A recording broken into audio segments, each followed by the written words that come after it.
to our viewers.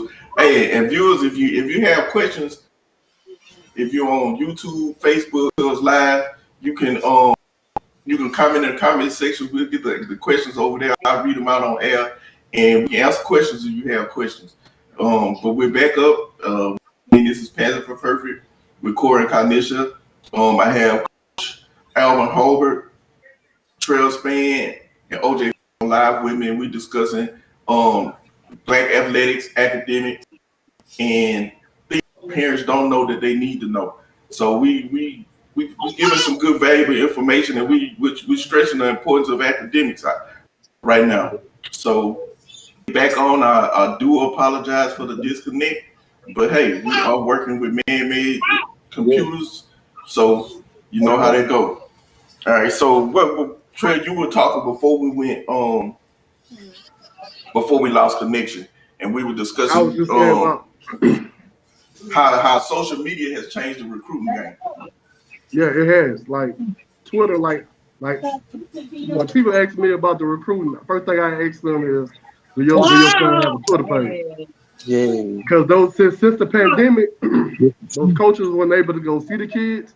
Twitter was the next best thing. Like Twitter is like, man, how Trey did was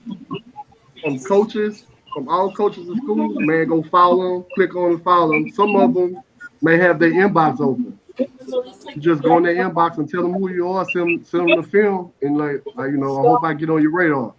Some of them actually contact them back. Some of them, didn't say nothing to him. They made a contact the recruit court. That's another thing too, the recruit coordinator. So right. Twitter was a big part of his recruitment for real. Man, and I like I said, me and Trey talk pretty much every day. So I push that. I push kids having Twitter pages, especially for recruiting. Follow as many coaches and as you can. To them, post as many links of you working out, your huddle film, all this information. Put it out there, because social media has changed the recruiting game. And the crazy part about that is it can't. You know what I'm saying? So the coach can talk to you as much as they want to, because he can't really monitor it. They can't monitor the DMs. So if you're not saying nothing, the coach not gonna say nothing. So that's more communication you have with the coaches. Because at the time, that goes back to the parents, Corey, when you said the workout. I mean, you remember I was going Trey was going to work out with Clay Mack, going to work out with Flight. I'm filming his workouts. As soon as his workout's over, I'm shooting it to his phone. He putting his stuff together. He putting it on Twitter. You know what I'm saying? Coach is seeing that. Coach is seeing him working on something. When he got there, dog, it was all both foot on the ground, like 10 toes down. He had to go get it. You know what I'm saying? And those coaches, as much as they want to see your huddle, they want to see what you're doing training too. You know what I'm saying? They want to see how bad you really want it. You know what I'm saying? You're in the hot sun, you out there getting it, and you posting your stuff. Hey man, that matters. That takes a long way. I'm muted, Corey. I'm on, Corey. You hear me? Yeah, I got you, OJ. Yeah. Okay, look, that social media, that's another one of them double-edged swords.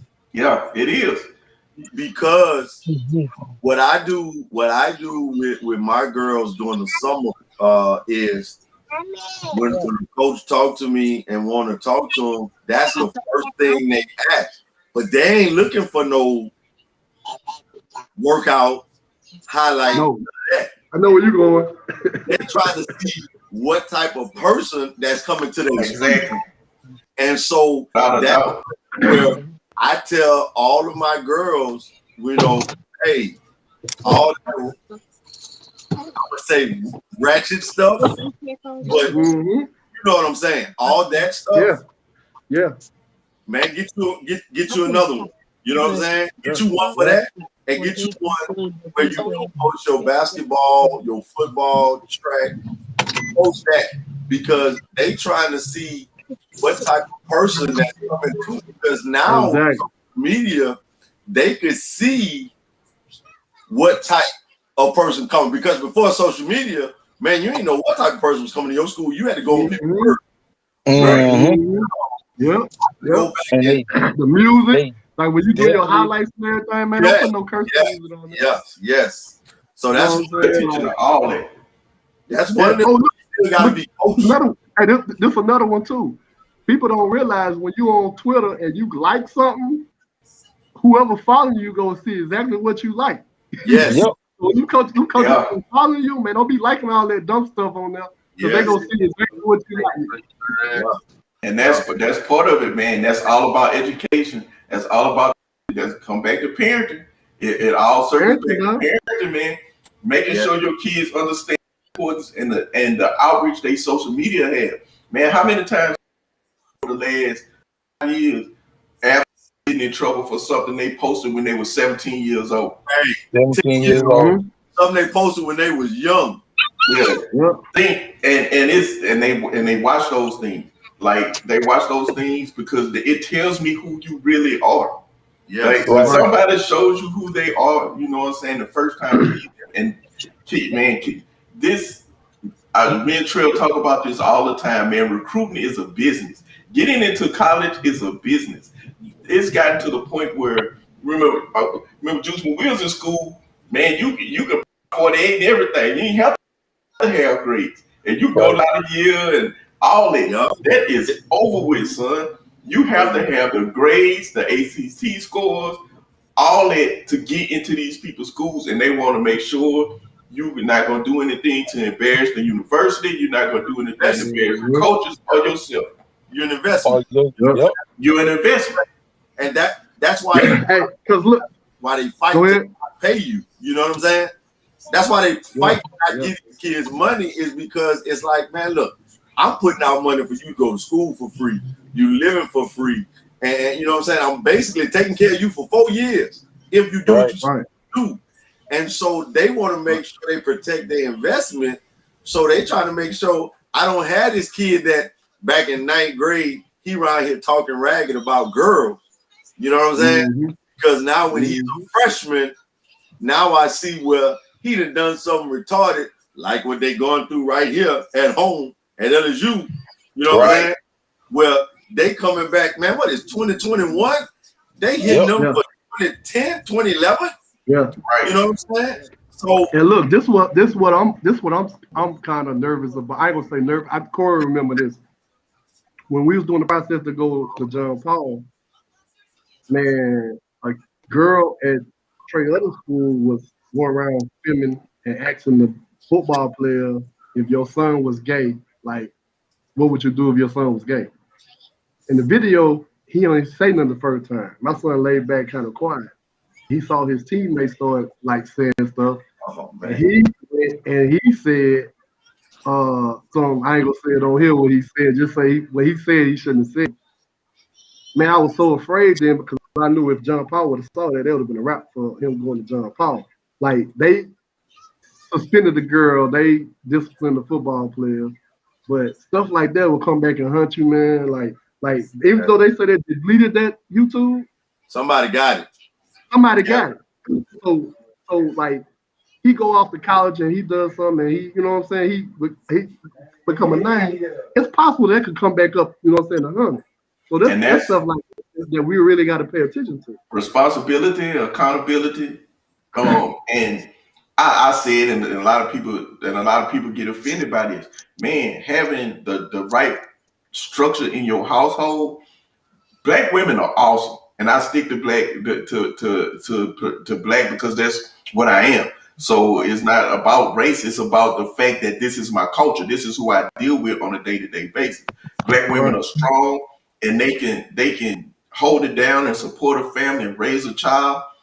But it's a difference when a black boy has a strong black figure, black girls as well, because they understand what it looks like, what it's supposed to be like.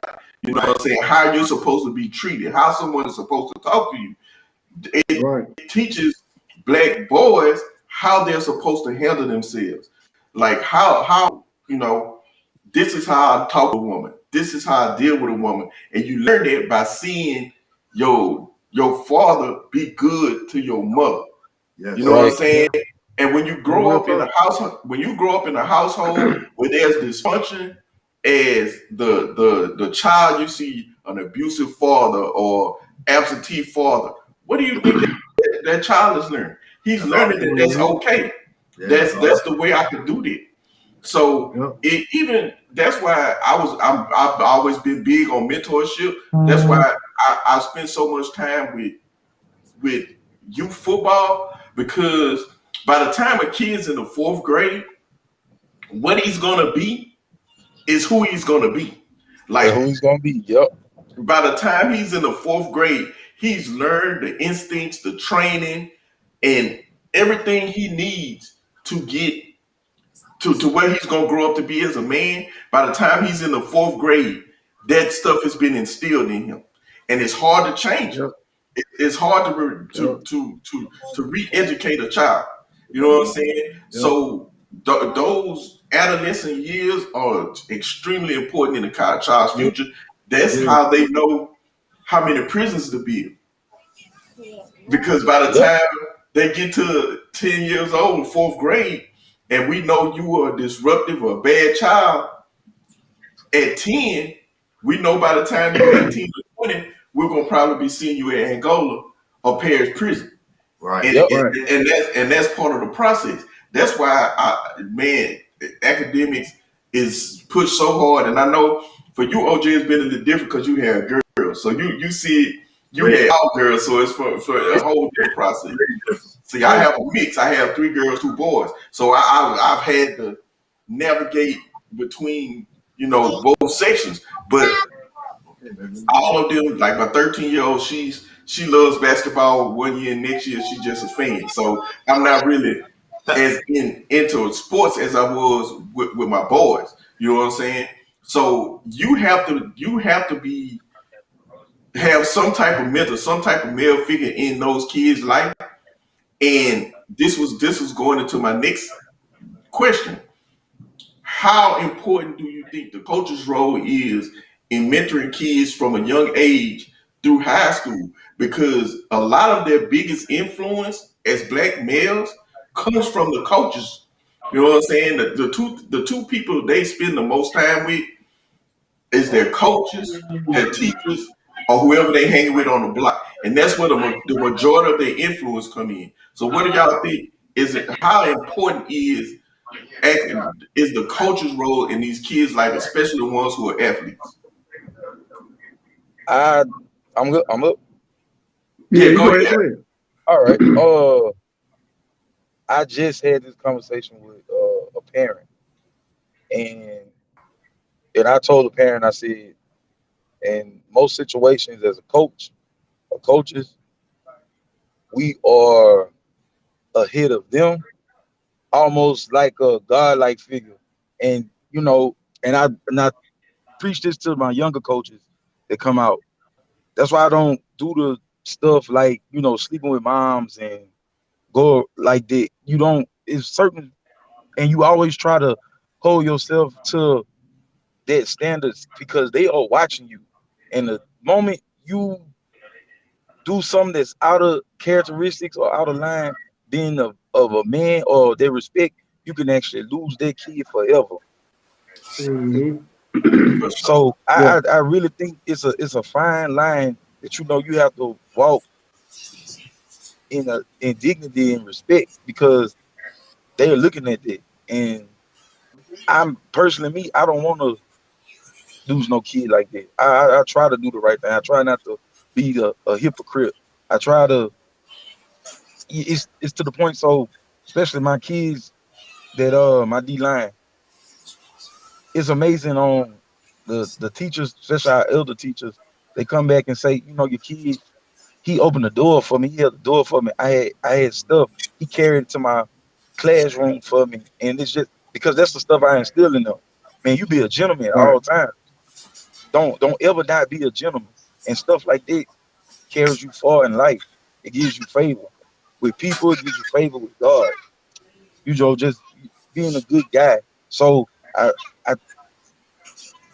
I preach that a lot, and I let them see it in my own acts that doing the right thing, because like I told them, it's just is integrity. I got to be able to trust you when I don't see you and I don't know what you're doing. I got to be able to trust that you do the right thing. And that's why I've always said it as, man, you know, in the black community is if you coach pee-wee football, pee-wee basketball, baseball, soccer, I don't care what it is, 90% of the time, it's the mom that's dropping them off. It's the mom that's picking them up. It's the mom that's at practice. It's the mom who's at the games. And so when I see dads that come out that are active, I always reach out to them. That's why I talk to all you. I always talk to you guys because I know all y'all been actively involved in y'all kids' life from day one. You know what I'm saying? Because having coached, when a mom would have a problem with a child, the first place they go when there's not a father around, when those kids are playing youth sports, they bring that child to the coach, and you have a responsibility as that coach to be with integrity, not be a hypocrite, not, you know what I'm saying, not to do things in front of those kids that you don't want to see them imitate, because that's what they do. They imitate what they see.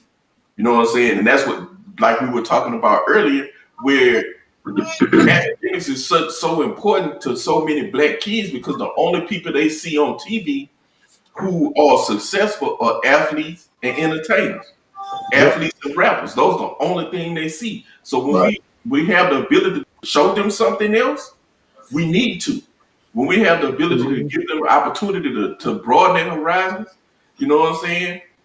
We it's our responsibility to, like, man, I would take it, like, my wife used to have a fit. Man, we sit outside an hour and a half after practice waiting on a parent to come pick up a child. You know what I'm saying?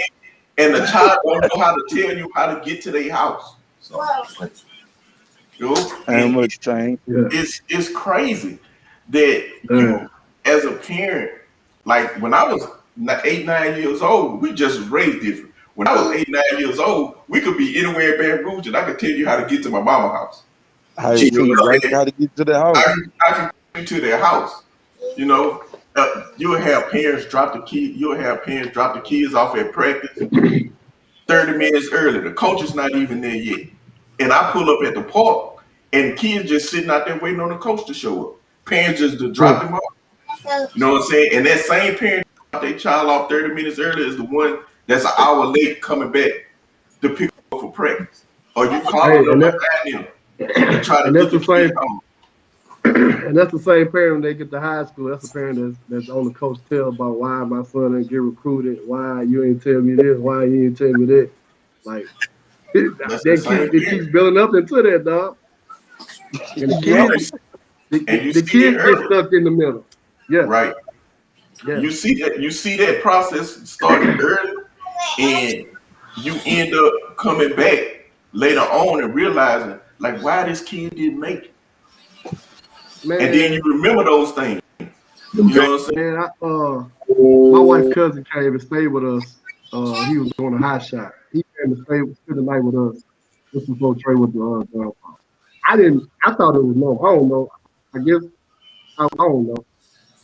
So Trey was up, do whatever he do every morning, get ready. He go to tutoring first. You know what I'm saying? He walked like we stay. You remember, we stayed like right next door to the school. So Trey walked to tutoring before school started. And Tasha's cousin, he was like, "Say, bro, man, do you know how good she was?" I was like, "What you talking about?" He's like, "Bro, your son got up on his own, got ready, dapped me up and said he about to go to tutoring, and you was still asleep." He was like, "Bro, I'm sitting here like, bro, that ain't nothing normal, dog." I was like, "Yes, it is." Like, that's what I thought. You know what I'm saying? But right. You don't realize what you're being instilled into in your kid, and you don't realize like every other place be different. But the stuff that you think normal really ain't normal. So I had to really understand that. Like, whoa, you know what I'm saying? It is. Yeah, it's not, because like I tell the kids all the time, you waiting outside, waiting to pick them up. and you like, man, you knew you needed a ride, and I was coming. Why I have to wait on you? I said, man, I Oh, wasn't raised like that. If I was getting a ride, Right, I'm gonna be right, waiting on you to come. And they were like, right. man, I got up late. Man, I ain't even have an alarm clock. I knew one thing. If I stayed 1.5 miles away from Baker High School, if I was late, she was gonna like, I ain't taking you. I'm gonna be late for work. Walk. What? Right. Yeah, walk. Nah. Get up. Yeah, yeah, and man. it's different. Like Yeah. I said earlier, it's a different parent, bro. It's a different parent that you see now. Like the I call them social media parents. It's all about instant gratification. It's all about Mm-hmm. myself. It's all about what I can do for me. It's all about living my best life. When once you have a child, your You're like, life oh, change. That's Yeah. over. So Yeah. so they got that side of a parent, and then they got another side of a parent. When we at John Paul, man, when we went there, that school was 0-33. Ain't won a game in 3 years. dang. The kids that he recruited over there, we went to state championship. Everything they did last year was the first ever in school history. We lost the Mm-hmm. state championship. Man, by us being got popular like that, parents started getting jealous. This kid getting this off, and this kid, why my kid ain't getting off? Mm. The quarterback threw for like 4,000 yards, right? His dad is still with him. He was getting all type of FCS, FBS offers, but he wasn't getting the Power 5. So he started Mm-hmm. being mad at the coaches for not. His son should be getting the Power 5 offer. He threw for 4,000 yards. Why he ain't getting UT? He left and went to Duncanville.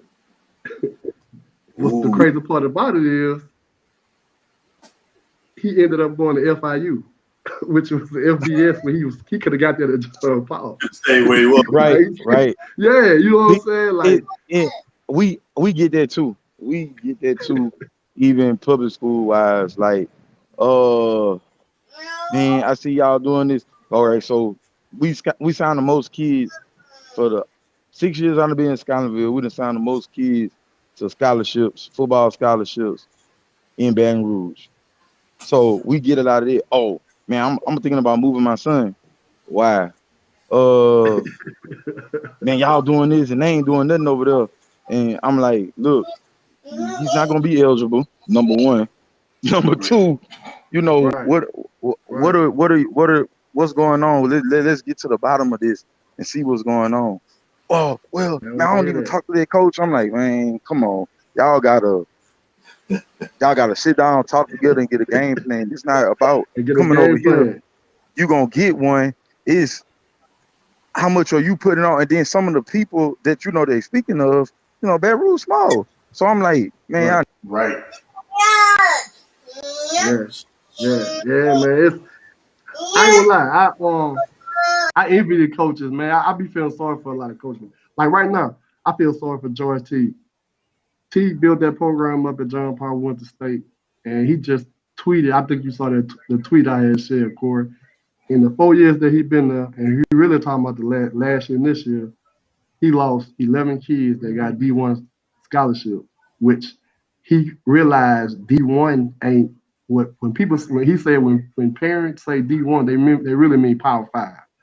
So it's like as a parent, sometimes man, you gotta just sit back and let stuff happen, man. You gotta let your kid go his own path. Like you can't like For want sure. Power 5. Yeah, you Can't want force Power your 5 'cause that's dreams onto gonna your be children. yeah. ain't. Like for me, when it was ninth grade, I started 4 years for free. I ain't never say what school, like I ain't never say like what division. It was 4 years for free, man. You know what I'm saying? And with Trey going to Midwestern State, man, it was so many kids that passed up on that opportunity when them coaches hit them up. They end up not answering the coaches because it was a D2. So then when Trey commits and then stuff come out, well, Midwestern State about to go D1. A whole bunch of parents mad now. They calling T and asking T, well, why you ain't tell me this? Why you ain't tell me that? Well, we smart enough to go to Midwestern State and figure it out for us. Well, go to the visit so the coaches can tell us. So it's like a lot of parents be killing their kids, you know what I'm saying, with they selfish intent. Hey, Like you gotta chill out with that. You know what I'm saying? Like we got another kid had about 20 offers. waited in the pandemic. He could have been signed. Had to go D2 because man, he waited too long, and the coaches moved on, and the colleges ain't got money right now. And but that was the kid, that was the parent that did that. And that's what I tell parents this as well. This is a mining business. These coaches are digging for gold. You know what I'm saying? Yep. They digging for diamonds. Yeah. And if the first diamond they pull ain't big enough, they gonna dig for the next one. They gonna keep moving on until they, you know what I'm saying? I'll tell a kid in a minute. If you get an offer and it's a school you think you want to go through, verbally commit. Go. Commit. Yep. Verbally commit. It's not binding. It ain't no. You on your spot. It doesn't. We just went through that. I tell them, I said, man, you have to commit because you know that solidify a lot of stuff because you could not get nothing else. You could, but what if you go out here and you hurt yourself and you can't play no more the rest of the year, but you're gonna be good, man. Right. If them people bag off of your verbal, then they're gonna be a discredit to their university. They're not gonna do that. Mm-hmm. It's your only insurance policy. That means that wasn't. I tell a lot of people this: go into it like you at the barbershop and you go into you talk to your barber. Hey man, I'm just gonna be outside. He hold my spot. You feel me? You go outside, you go to your car, you doing whatever you want, but that barber holding your spot right there. It's the same way with like what you say with commitment. If you think you want to go to that school, you like that school, man, go ahead and recommit. If something else pop up, hey, decommit and go to the other one. Like, you know what I'm saying? It's not binding. Go ahead, OJ. No. I was just about to say that I had one kid, and I always tell my parents when before I start doing the summer, look, my job is to help put you in front of college coaches. Your job is to make sure your daughter plays up to that level to where she want to go to school at. So if your daughter is only playing on the NAIA level, then don't get mad at me because my job is just to put you there. I can't play. I didn't done my time. I can't get on the court. So I had a lady, and these parents get so drawn up in this Division I crap. Man. Yep. The coach called me, and the coach was like, hey, we want her, but we got another girl that we waiting on. So we offered her, but her offer is on hold because we got this other girl that we really, really, really want. That we basically uncommittable offer. We giving her her scholarship. We giving that to the good girl we want. Now, if you change your mind, we'll take her daughter. Now I'm hearing this, and she was like, "But coach, what you want me to do? Hey, you the university. You want me to do your dirty work. You know what I'm saying?" Yeah. I said, hey, no problem. I picked up the phone and told them straight up, man, if I'm you, I'm going to another school. They ain't doing that to my daughter, basically, because that's my daughter. And so, man, you know, these people signed with this team knowing they wasn't, and I'm talking, man, this is all the way in like Washington, D.C. It ain't like it's right around the corner. Your daughter 20 hours away to a school that really don't really want her. But that was your last Division I school, that's what you wanted. So instead of saying I could go get a good education and get my school paid for, and I always tell people, it ain't fun to sit on that bench for 4 years. No. I don't care how school you going to. It ain't fun. And I tell them, go where you're going to get some playing time if you're going for an athletic scholarship. Also, you got your academics, but go where, man, it feels like family. You know what I'm saying? And a lot of kids, I ain't gonna say the kids, the parents putting their head, it has to be a Division I. I tell our parents that all the time. Man, go ahead. Go. I don't know. Yeah, I don't know if y'all can see. Y'all see the message that's coming across. Can y'all see it? It's all about education. And that's from Lunga. Went to Baker High, played Yep. football at college, and Yep. now he's a football coach for the Cowboys. You know what For I'm the saying? Cowboys. Everything else is extra, man. Yeah. It's about to get Everything the else is- education for free, the college experience, anything after that is extra. Like commitment, man. Commitment is important. Like in anything in life, when you commit to something, you know what I'm saying, that means something. You know what I'm saying? So Yep. when you make that commitment, I believe in you like you believe in me. You know what I'm Right, saying? right. And if you change your mind, that's on you. That's not on me. You know what I'm saying? Right. But like going through this process, Trail, I talk to him all the time because his son was getting frustrated because he was watching kids around him get offers, and he hadn't got an offer yet. Yeah. And I told him, don't get frustrated. Don't get frustrated because when that first one come, it opened the floodgates. All it takes is one. Mm-hmm. All it takes is one. Because when that first one come, everybody else is looking like, okay, what did we miss? Mm-hmm. You know what I'm saying? Yep. What we about to miss out on. So that's another thing. You have to teach your children patience. You have to instill patience in them. Because man, this is a process. Like when I say a process, I even told him, I learned this the hard way. We paid for CJ to stay at LSU camp his freshman year. He stayed, did the overnight camp and all that. I tell any parent, don't you ever spend no money to go to no overnight camp that a coach don't invite you to. Right. Yeah, coach don't invite you to. Hey, if they don't invite you to you, if they don't invite you to it and they don't offer to pay for it, that you going for free, don't you pay for it. Right. Look, I'm gonna go even further. I'm gonna keep it 100. If I could do it all over again, I wouldn't send Trey to LSU camp. It was $50. I wouldn't go to UT. Like we went to all these big camps, and these big camps weren't looking at him because of his size. Like he, you know what I'm saying? My son's 6'1", he like 170 now. Man, LSU looking for a safety corner. They want you to be about 180, 185. So if I had to do all over again, I'd take that $50 and go to like one of the smaller schools, like Sam Houston or you know what I'm saying, you know, FCS school. Basically, I go to those camps still and try to go straight to the Power 5. And I had to learn that, like, man, that ain't how it works. Because if you get enough FCS offers, them FBS schools gonna start looking. Yeah, true. You get them FBS offers, then the Power 5 be like, wait a minute, because it's always about the popularity at that point. Yep, like, right. And like it's a monkey see, monkey do. You know like Logan say in the comments, day camps. Man, I learned that after that freshman year. Man, we going to these one-day $25 camps. Yeah. And we gonna get it in. You know what I'm saying? Yeah. We gonna get it in, and that helped with his recruiting. That got him, you know, seen.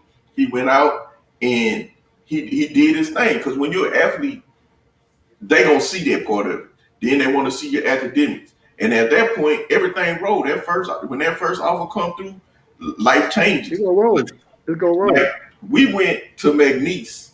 Let me tell y'all, I'm gonna tell this story real quick. We went to McNeese. They called us on a Monday. Their camp was on Wednesday. And I was like, 100, coach, I ain't, you know what I'm saying? I ain't got no extra money. I'm not working right now. You know what I'm saying? I got no extra money to pay for no camp. He can't spend the night. You know what I'm saying? But we can come. You know what I'm saying? And that's parents, you got to keep it 100 with these people. You got to keep it 100, dog. You got to tell them. You got to tell them. When I said that, I went, they said, well, coach, just bring him here. You know what I'm saying? Have him here for 9 in the morning. If you can't stay a full day, that's fine. We just want him to come for 9 in the morning. Let's see him. Man, my son went to their camp at 9 in the morning. By 12 o'clock, we was on the way back home to Baton Rouge. They put him on the field. They had him do drills. They walked him through the locker room, showed him the locker room. They fed him, and they say, all right, Dad, that's all we wanted to see. This 12 o'clock on the Wednesday, they had just called me on that Monday. By the time we got home, they was calling him, offering him. So it's not, you know what I'm saying? It's not always what parents think that is. And that's how you end up committing to McNeese, because they put in they put in the effort for them. You know what I'm saying? They went that extra mile for them. The facility at that time, you know, McNeese was 2013. McNeese was doing their thing in FCS and in the South. So and that's what I'm saying, man. It's all about opportunities and taking advantage of opportunities. And as parents, we have to sacrifice some things to help these kids get where they want to go. And I see so many parents that don't want to make the sacrifice. Like I would tell you, man, go to like the money I spent for one summer at LSU camp. Son, I could have took my boy to 10 one-day camp. Real talk. And got the same amount of exposure. Because if those schools aren't inviting you to come there, don't waste your money. Right. Don't waste your money. That's a waste of money. We went on tour. You know, last year. Hey, that's another thing you said. They was all over the place, man. Bro, parents got to understand this. If you really want your son to go to college and get a scholarship, you got to get off your tail. Some of them, you can't go to some of them games. You can't go to some of them weds. You can't go to some of them points. Like my wife, she sacrificed so much. My wife hates football, but she was on that road with us going to these camps. And we don't like a tour, a camp tour, like for real. Like and with the training, like all this stuff go in. Like, man, I wanted these Huaraches in the mall, but man, I'm gonna take this 100 and go ahead. That's 2 weeks. That's 2 weeks of training right there. If I put this 100 on that DB training, you know what I'm saying? It's a lot of sacrifice that parents not ready for, dog. They think they want it, but they're not ready for it, bro. And they gonna take money to get their son with. Yeah. You can tell the parents who want it. I mean, like for basketball, it's a little different because you don't have to really go to camps because you have so many tournaments and circuits to get on. So it's not as hard as football, but it's tough. You ain't got but what they get 13 scholarships, 14 for basketball. I mean, basketball. Yeah. That's, you know what I'm saying? Well, football, you got a nice amount of scholarships, but basketball, man, it's slim. So it's slim, though. When you go to these, man, you walk in these camps, man. I want to build me a facility out here so bad right now because, man, I spent so much money on travel. That's why I was like, hey, man, I'm coaching. You know what I'm saying? I'm coaching. I'm a charge my fee to the parents to help me go. You know what I'm saying? Because you on that thing, it's a $1 billion business. Yeah, man, we was on the road so much, man, and in my head, I'm counting.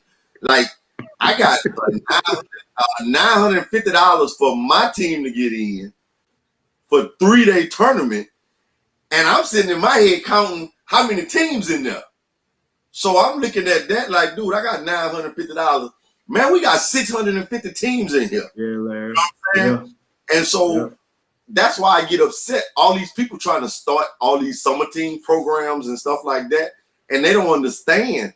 Man, when you go, like if I come to Texas, dude, you know how many tournaments they have going on per weekend in Texas? You know what I'm saying? Hey, Dallas is a hot spot now. Dallas is a mega of basketball right now. If you're not in the right spot, and then if you don't even know the director who's throwing the tournament, they ain't never seen your team play before.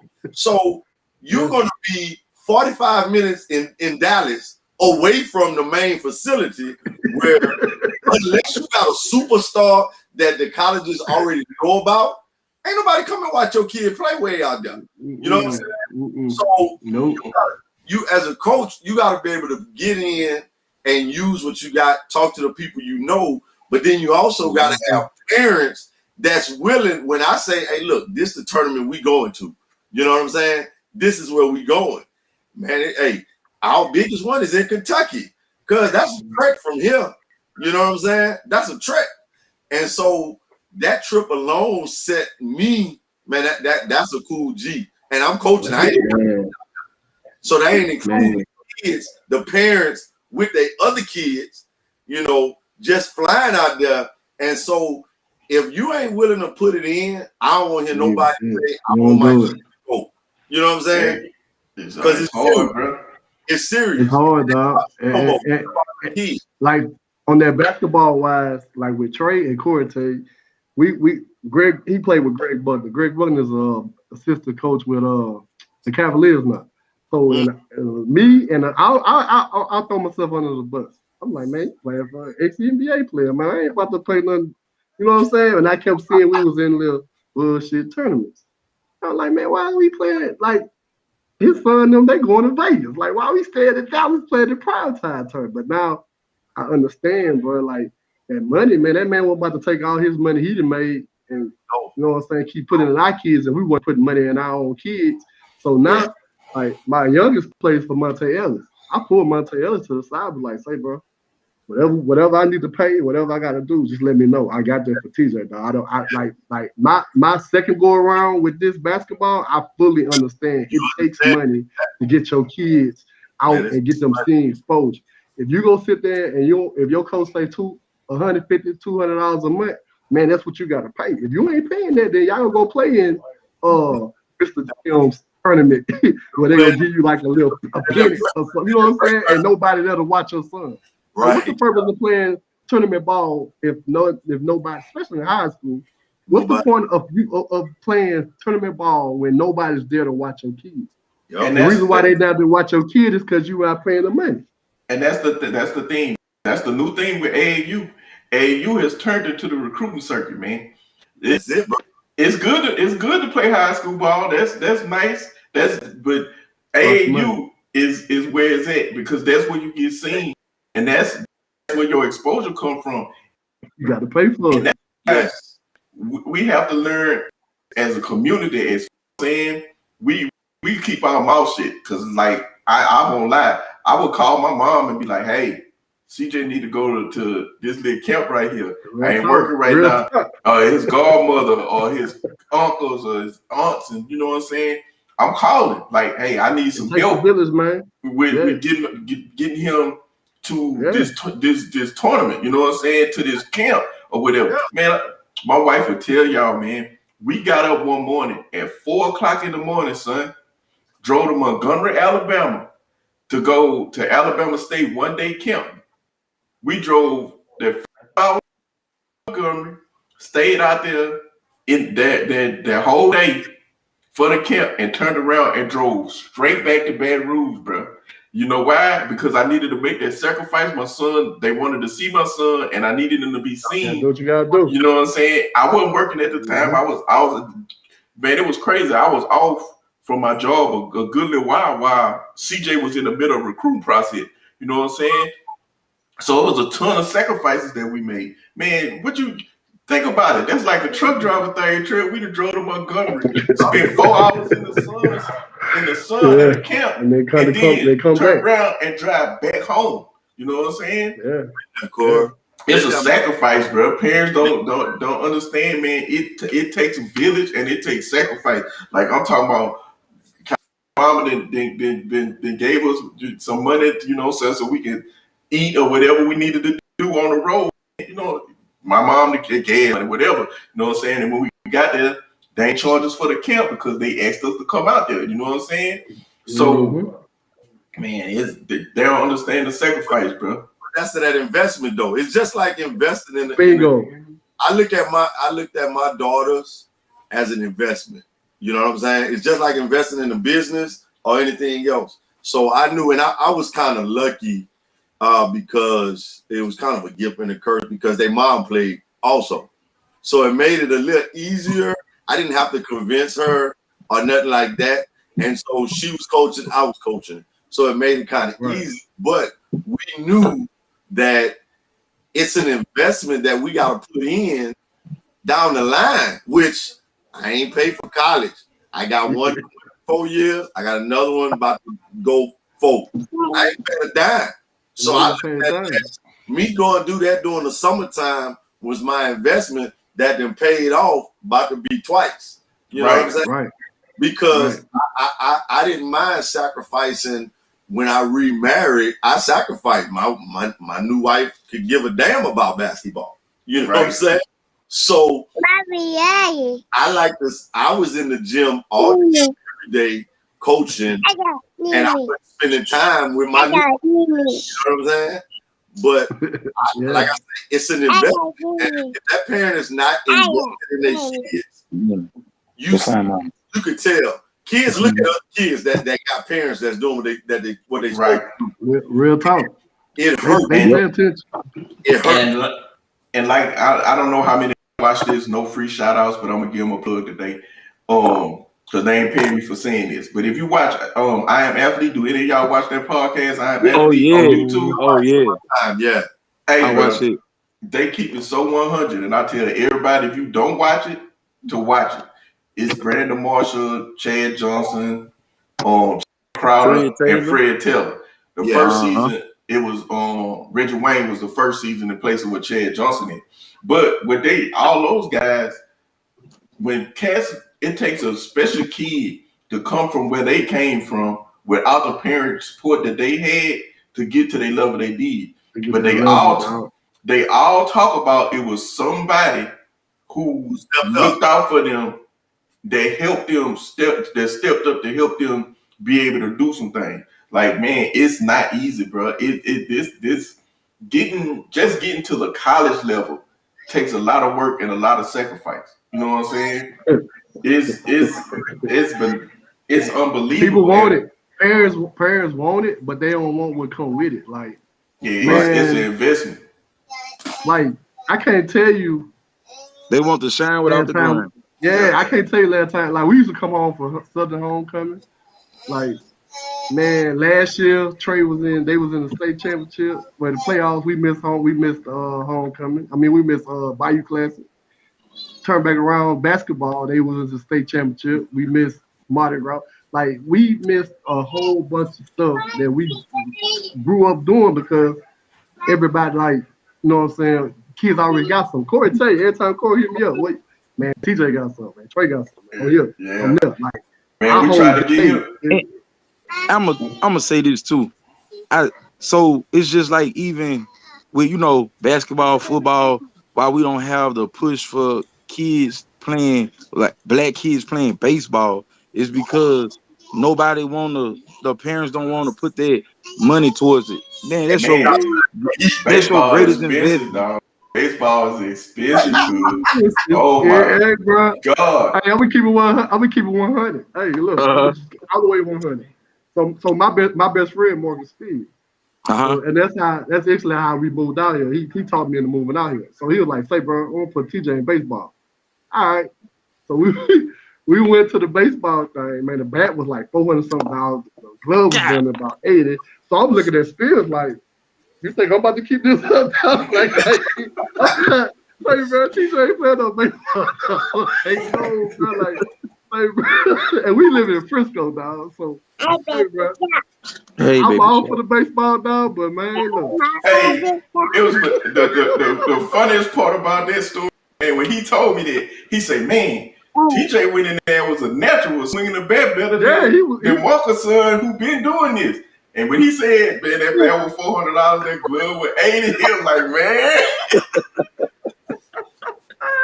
Hey, bro, baseball is expensive, bro. That's what you always see a couple of black kids that's always linked up with them white. You know what I'm saying? Yeah, yeah. So baseball don't get full scholarships either, though. No. They don't get full scholarships. But hell, if you good enough, you ain't got to go to college. Right? Yeah, that's true. That's make true. You got to spend that $2,000-$3,000. Yeah, and that's the thing. Like my homeboy, my partner Stan, his son. Matter of fact, he coaches at he's coaches at Bruley. He played football at Bruley, played baseball at Bruley. Went to Northwestern on a baseball scholarship, and now he's in the minor leagues with the San Francisco Giants. Man, I remember when Quan was 8-9 years old, the investment his parents was making to their baseball, man. And I was like, they was like, "Man, you sure you don't want CJ to play?" I said, "Not at them prices." That's a different type of sacrifice right there, man. Bro. And I think that's why a lot of black kids not playing. That's why a lot of black kids not playing baseball, man. Right. And that's why you see so many kids from the Dominican Republic and those countries where they can go over there and basically buy them kids in baseball. You know what I'm saying? Mm-hmm. And it's crazy because a lot of those kids, they'll tell you the kid is 13, 14 years old, and this is 16, 17. Right. Right. And this another one I learned in Frisco. So with soccer, soccer is big in Frisco. Man, they got kids that's 13, 14, 15 years old that their parents didn't send them from wherever they came from another country. They live in an apartment. They got them in apartments in Frisco, right by the soccer field. It's a major league soccer field here.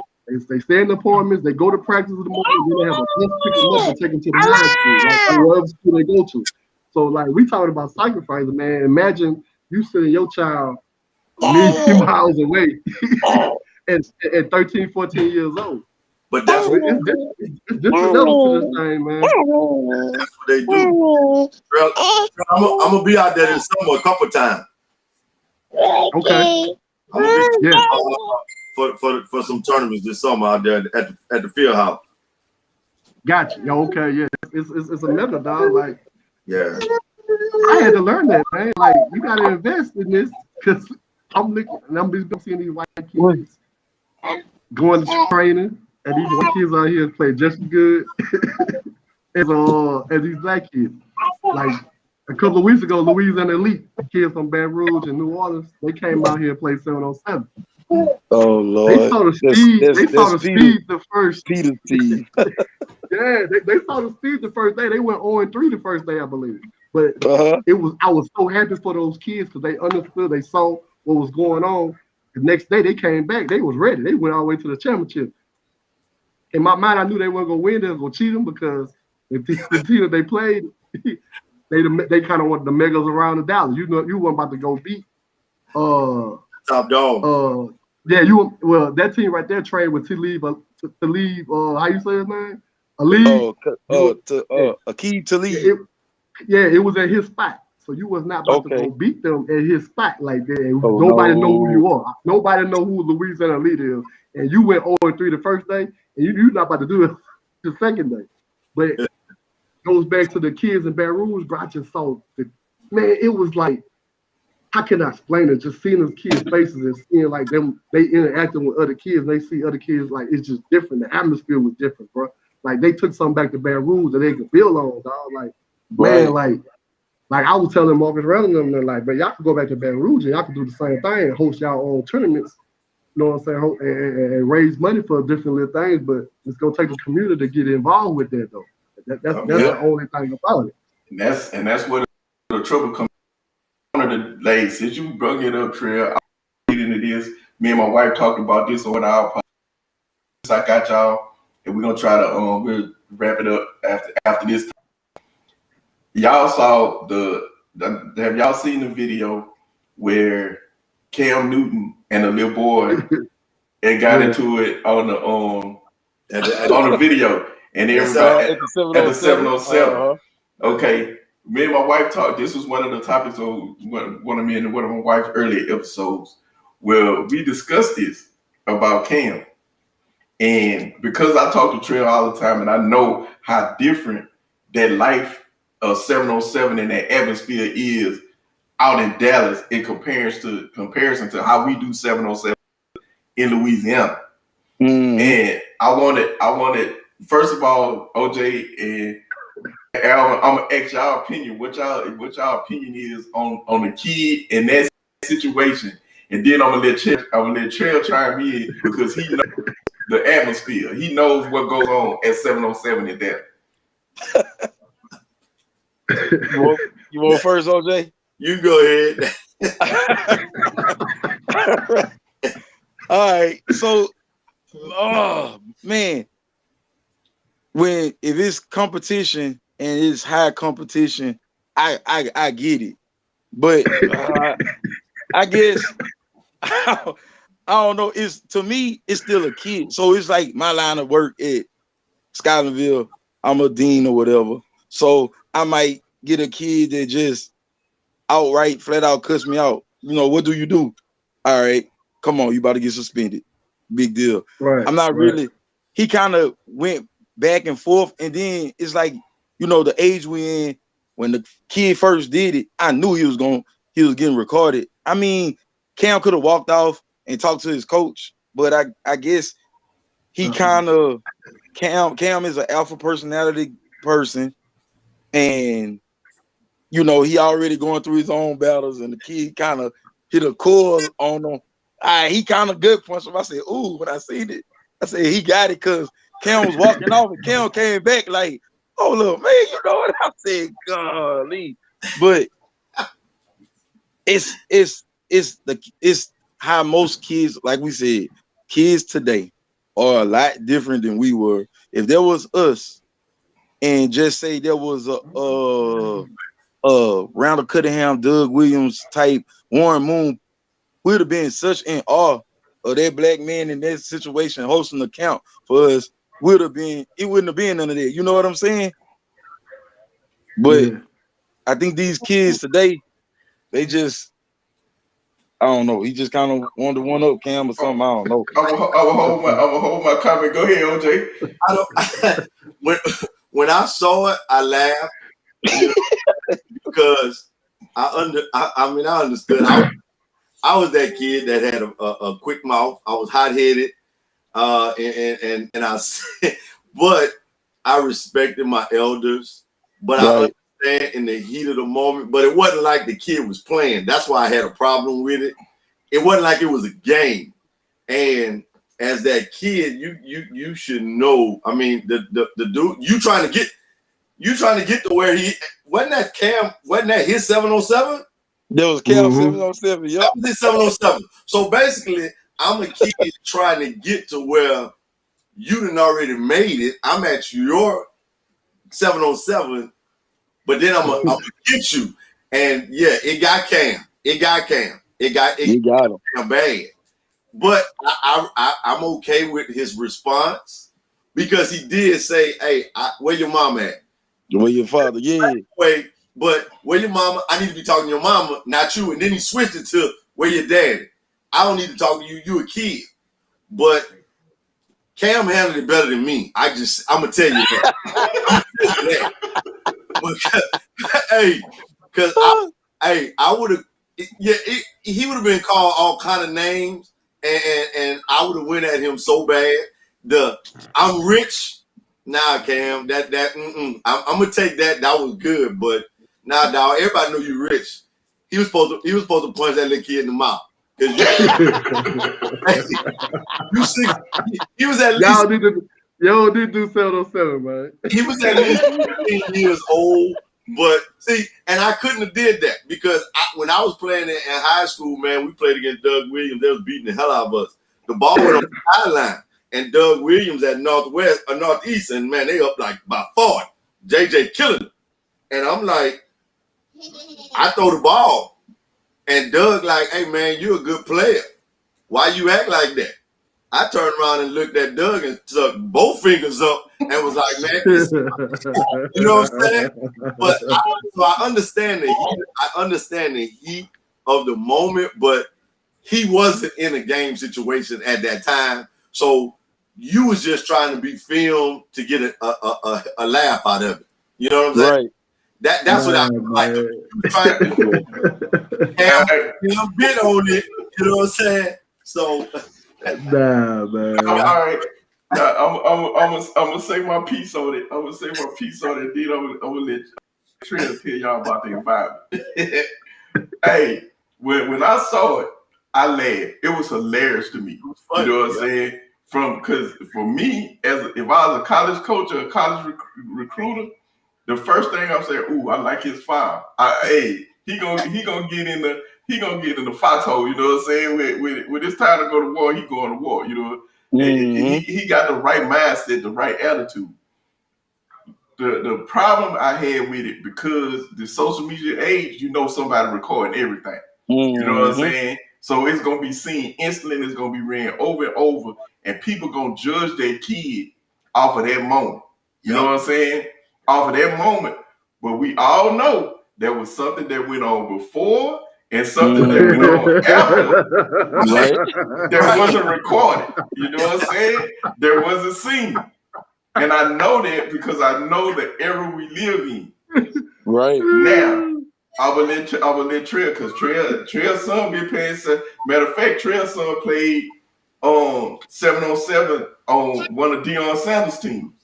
So I would let Trey tell y'all about 707 and that environment.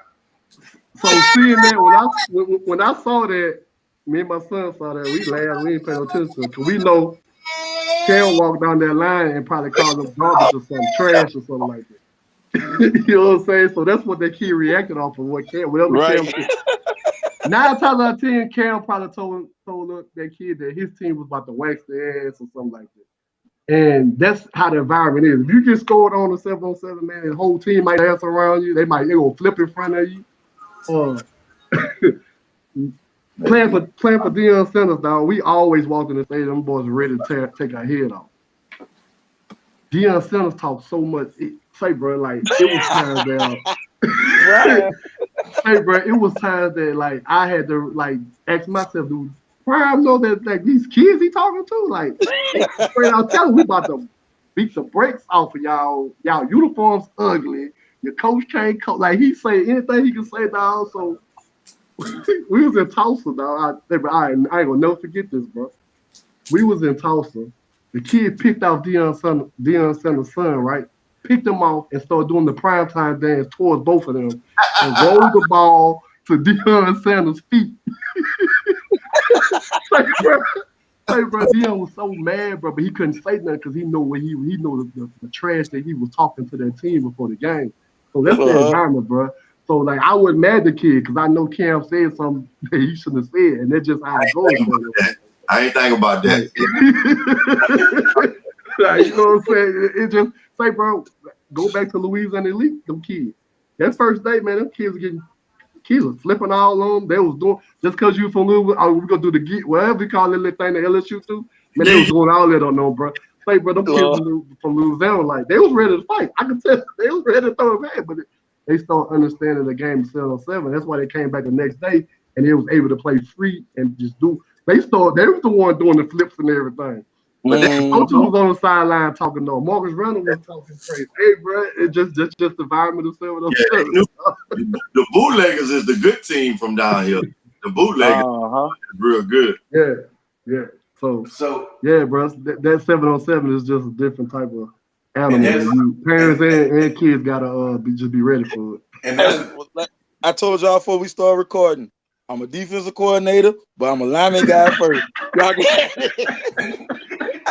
I can't keep I couldn't be able to keep no cool head with all that. No. And that's why I wanted both of y'all to give y'all while let Trey explain to y'all how it goes 7-on-7, man. Because hey, look, I'm gonna say this with last thing. So you know, in 7-on-7, you have your different. Both teams have their footballs. Yeah. 7-on-7, dog. Dude pick you off in 7-on-7. He probably gonna punch a football on the other field.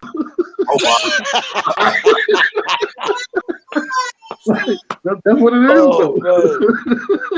is. And see, that's why I was trying to tell people that who was everybody. That's why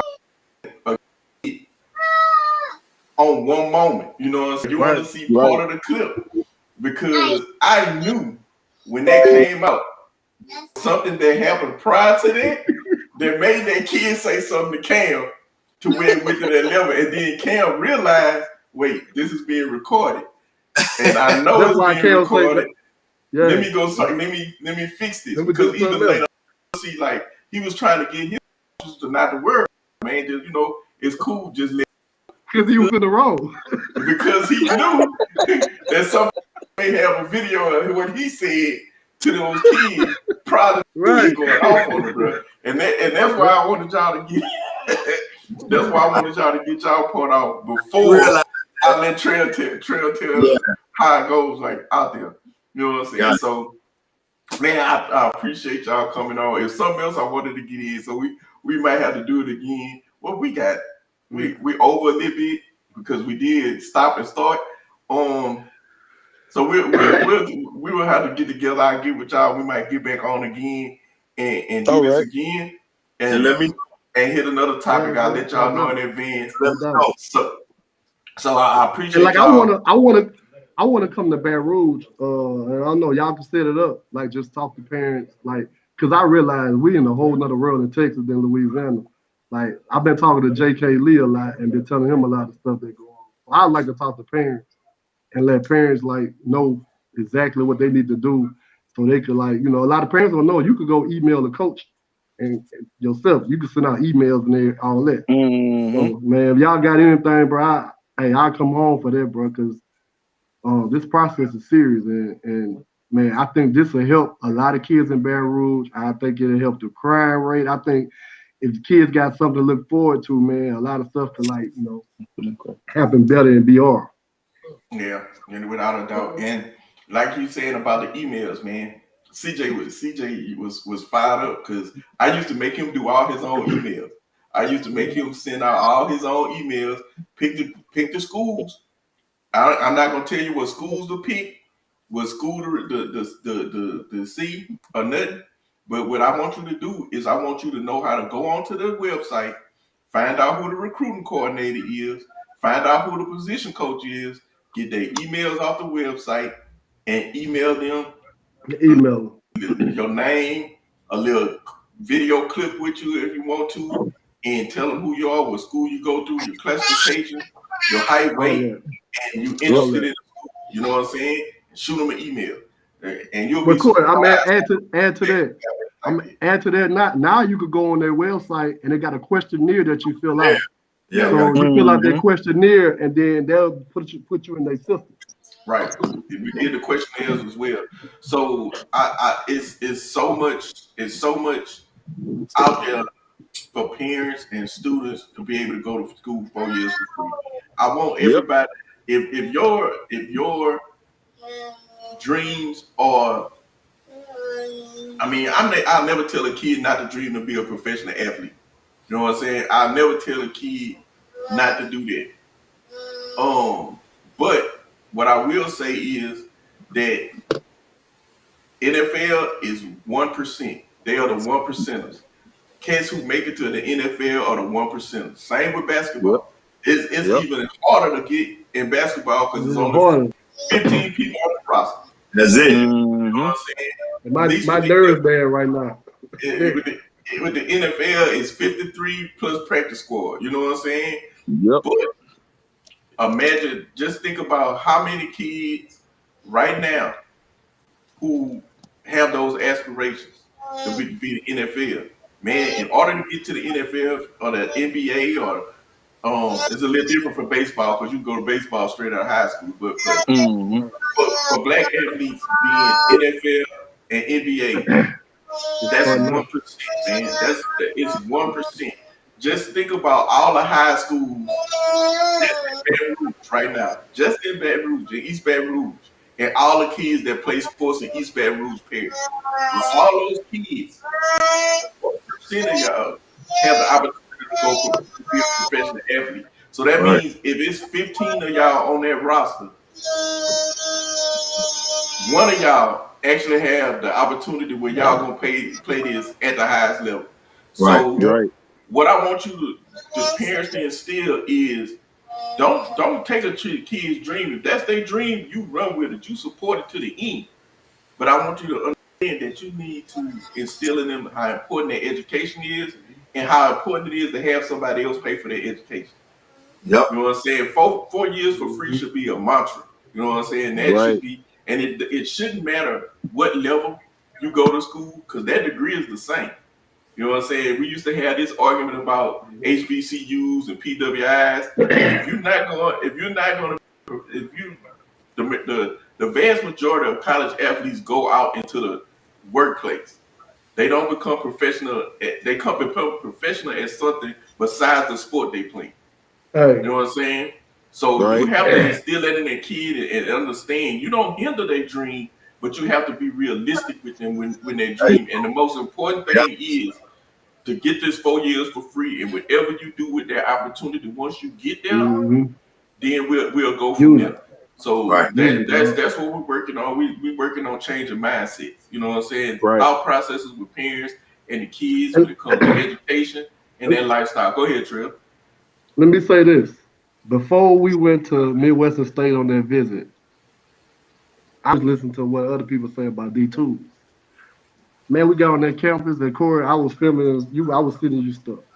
You could take that whole campus, dorms and everything, and sit it on LSU campus and nobody blink an eye. Like I was so amazed in that. Corey, I think you were telling me like, man, it blew your mind just seeing how that school was set up.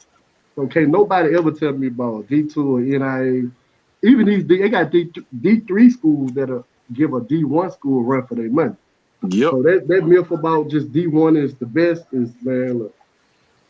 It's about 4 years I'll just for say free. that. Yeah. It's about 4 years for free. Man, he showed me the facilities at Midwestern, and I was like, wow. Like the facilities are bananas over there. So I once again, man, it's about expanding your mindset, changing your mindset, seeing things, seeing the big picture, and not just, you know what I'm saying, in the moment. And I want to thank all y'all again for spending time with us. We done hung out together for about 2 hours. We had some technical difficulties early on.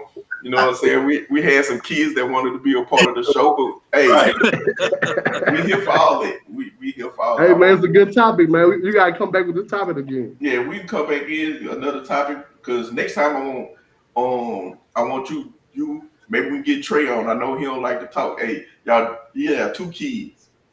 He had 2 kids. His oldest boy is Trey, and his youngest boy is TJ. TJ is a different animal. This is OJ. He remind me of you. He's back head, and he anything to tell him he can't do, he is going out his way to do it.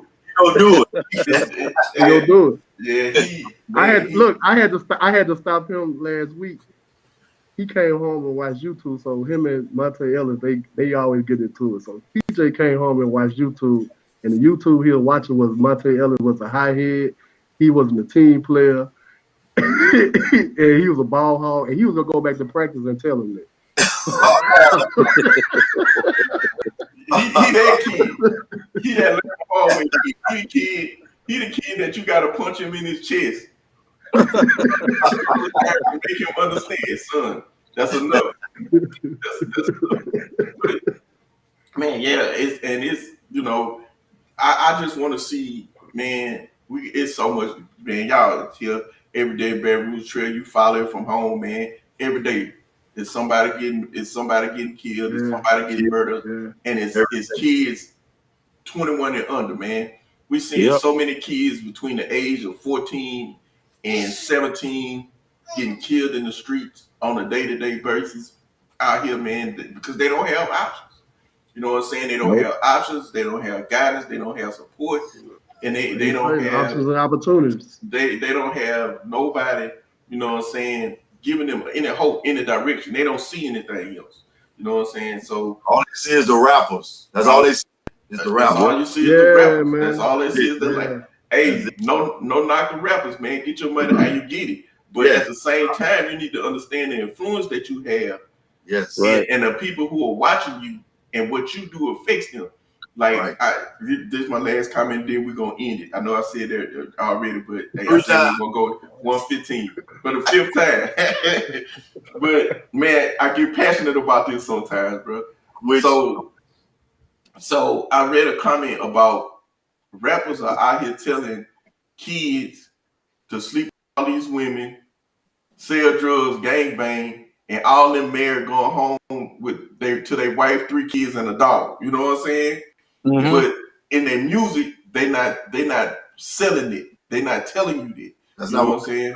Yeah. So because that don't sell. Positivity don't sell nowhere.